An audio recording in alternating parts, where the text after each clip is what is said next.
Hello everyone, welcome to P कैलका maths. आज के इस वीडियो में मैं डिस्कस कर रहा हूँ कम्प्लेक्स एनालिसिस का सॉल्यूशन CSIR नेट 2022 से।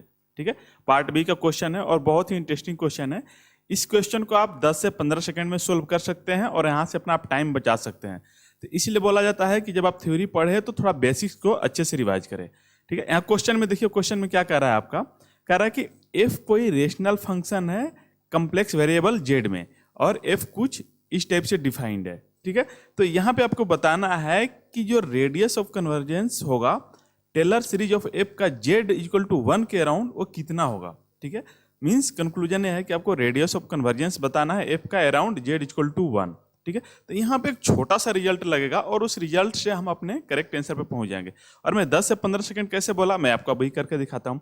हमें पता है कि किसी भी टेलर सीरीज का रेडियस ऑफ कन्वर्जेंस जो होता है वो रीजन अराउंड दैट पॉइंट होता है जहाँ पे सीरीज कन्वर्ज करता है। और हम कैसे निकालते हैं, by taking distance between this point two the nearest singularity. ठीक है, तो यहाँ पे हम देखें, यहाँ इसका वो आपका सिंगुलरिटी निकालना है। जैसे यहाँ पे हमें दिख रहा है कि जेड इक्वल टू 0 इसका सिंगुलरिटी है। ठीक है, तो जेड इक्वल टू 0 सिंगुलरिटी है, हमें निकालना कहाँ पे, जेड इक्वल टू 1। अगर इनके बीच में कोई और सिंगुलरिटी नहीं है तो यही डिस्टेंस हो जाएगा। तो 0 से 1 के बीच की डिस्टेंस कितनी है, 1 है, तो इसका करेक्ट आंसर 1 होगा। तो आपका सेकंड आंसर करेक्ट हो जाएगा, बस खत्म काम।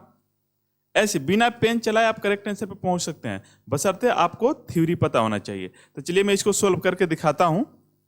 क्वेश्चन ये रहा। ठीक है, तो आप रिजल्ट रिकॉल कर लीजिए, मैंने रिजल्ट नोट किया हुआ, तो रिजल्ट आपको हम दिखाते हैं। और एक क्वेश्चन एनबीएचएम में भी पूछा जा चुका है। एनबीएचएम 2021 में बिल्कुल एग्जैक्टली ऐसे क्वेश्चन आया था, वहां पे एफ थोड़ा दूसरे टाइप से दिया था समेशन के फॉर्म में।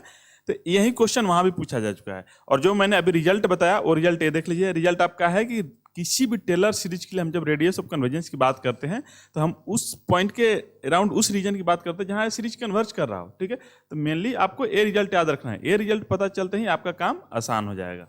ठीक है, तो अब हमें जो फंक्शन दिया हुआ है, फंक्शन हमें क्या दिया हुआ है, ये दिया हुआ है। तो इस फंक्शन की सिंगुलरिटी क्या है, सिंगुलरिटी आप चेक करना बहुत इजीली जानते हैं। इस फंक्शन का हमें सिंगुलरिटी निकालना हो तो कैसे निकालेंगे, नीचे वाला इक्वल टू 0 करके देख लीजिए। तो यहाँ पे हमने देखा कि Z equal to 0 only 1 singularity है। ठीक है, जेड इक्वल टू 0 रखेंगे तो -4/0 दैट इज इन्फिनिटी। तो यहाँ पे जेड इक्वल टू 0 आपका सिंगुलर पॉइंट मिल जाएगा, that is Z equal to 0 पे ये फंक्शन एनालिटिक नहीं है। ठीक है, तो इसका मतलब इसका एक ही सिंगुलरिटी है। तो एक ही सिंगुलरिटी है तो फिर अब हम कैसे बताएंगे कि इसका रेडियस ऑफ कन्वर्जेंस क्या होगा टेलर सीरीज का एफ इक्वल टू 1 के अराउंड। तो आप मान लीजिए कि इसको हम अगर हम ड्रॉ करेंगे तो कुछ इस टाइप से बनाएंगे और हमारा जेड इक्वल टू 1 ये चीज हो गया। ठीक है, तो और हमारा सिंगुलरिटी कहाँ पे है, यहाँ पे है, जेड इक्वल टू 0 पे है। तो इसका मैक्सिमम रेडियस ऑफ कन्वर्जेंस क्या हुआ, जहाँ पे ए टेलर सीरीज कन्वर्ज करेगा, तो यही हुआ ना। ठीक है, ये हमारा 1 था, तो इसी के अंदर क्योंकि यहाँ पे 0 है तो 0 पे तो कन्वर्ज करेगा नहीं। तो हमें रेडियस ऑफ कन्वर्जेंस देखने के लिए देखना है कि वो रीजन जहाँ पे सीरीज कन्वर्ज कर रही है। तो इसको हम लोग क्या लिख सकते हैं, इसको हम लोग लिख सकते हैं z-1 less than equal to 1।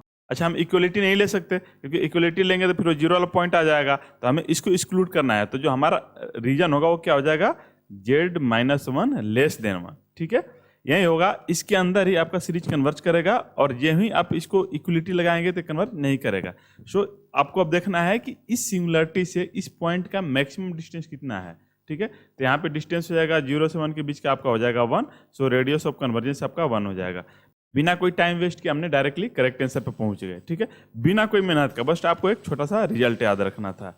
अब मान लीजिए कि यहीं पे 2 सिंगुलरिटी हो जाता, मान लीजिए कुछ ऐसे नीचे में हो जाता जेड इंटू इतना, तो यहाँ पे सिंगुलरिटी क्या हो जाता है आपके, Z equal to 0 and half हो जाता।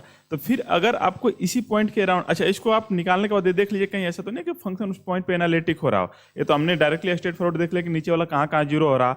अगर 1/2 पे कुछ फाइनाइट नंबर दे रहा है तो फिर उस जगह एनालिटिक हो जाएगा। ठीक है, तो ये आपका सिंगुलर पॉइंट नहीं होगा, ये चीज़ ध्यान रखिएगा। तो यहाँ पे हमने मान लो चेक किया और ये सिंगुलरिटी निकल रहा है, तो हम क्या करेंगे, अब एक सिंगुलरिटी तो 0 पे है, एक सिंगुलरिटी 1 पे है।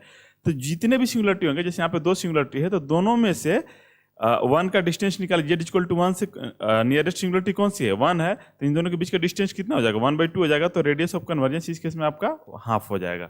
ठीक है, तो ये चीज ध्यान रखिएगा, जितने भी मान लो आपका मोर देन 1 सिंगुलरिटी निकलते हैं तो उन सारे सिंगुलरिटी से डिस्टेंस लेंगे और उनमें से जो मिनिमम होगा वो आपका रेडियस ऑफ कन्वर्जेंस हो जाएगा। आई होप ये मेथोडोलॉजी आपको इजीली समझ में आ गया होगा। और सोल्यूशन भी हमने यहाँ नीचे पूरा अच्छे से लिखा हुआ है कि हमें जेड इक्वल टू 1 पे चेक करना है कि रेडियस ऑफ कन्वर्जेंस क्या होगा, तो बस एक लाइन का रिजल्ट है और रिजल्ट को यूज किया और हमारा सॉल्यूशन आ गया। ठीक है, तो आज के लिए बस इतना ही। Thank you.